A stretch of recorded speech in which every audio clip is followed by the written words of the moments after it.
역대하 28장은 아하스에 관한 기록입니다. 아하스는 20살이 되던 해에 왕위에 올라서요 16년 동안 통치했다고 기록되어 있습니다. 아하스에 대한 기본적인 평가는 다윗과 같지 않았고 또 왕들의 길을 따르지 않았다라고 하는 점에 있는데, 그는 하나님 앞에 정직하지 않았으며 또 바알과 같은 우상을 만들었고 이방의 풍습에 따랐고, 또 하나님께서 금지하신 그들의 자녀를 제물로 바치는 이러한 이교도적인 행위들을 해 나갔던 것이죠. 하나님께서 정하지 아니한 곳에서 제사를 드리는 등 여러 가지 하나님을 향한 악을 행했고요. 이러한 행위는 결국 하나님의 진노를 불러일으키게 되죠. 하나님은 아하스가 다스리는 남유다를 아람과 북이스라엘에게 넘기십니다.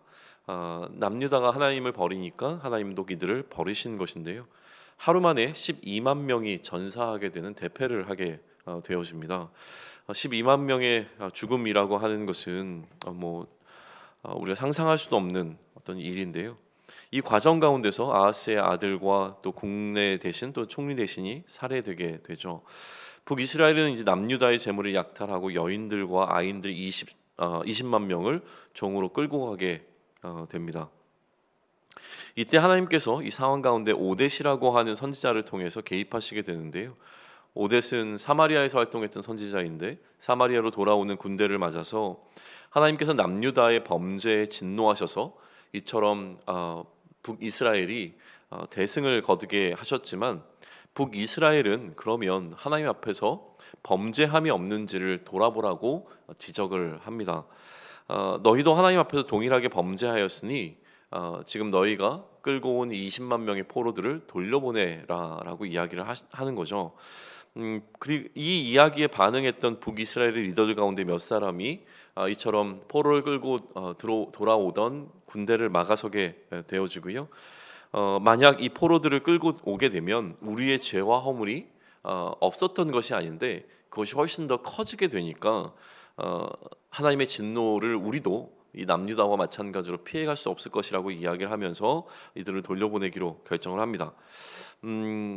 이 이야기를 들은 전장에서 돌아온 자들은 약탈한 물건과 포로들을 이제 내놓게 되어지고요.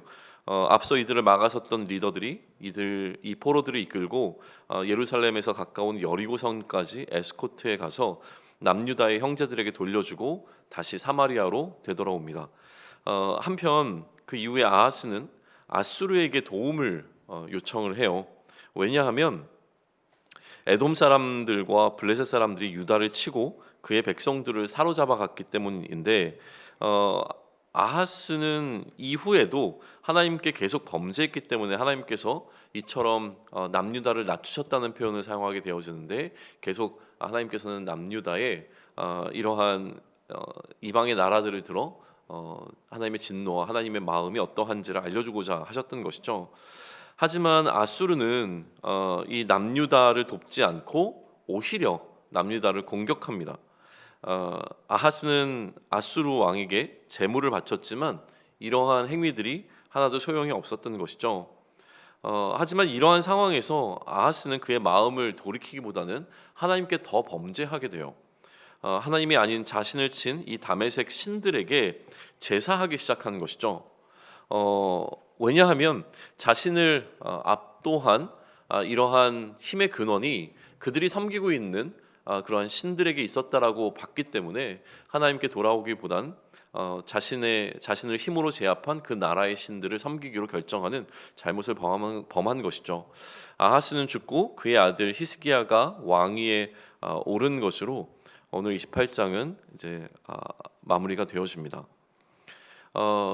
역대하 28장을 우리가 묵상하면서 상황을 바라보고 그 상황을 대하는 태도에 관해서 좀 주목해 보시면 좋을 것 같아요.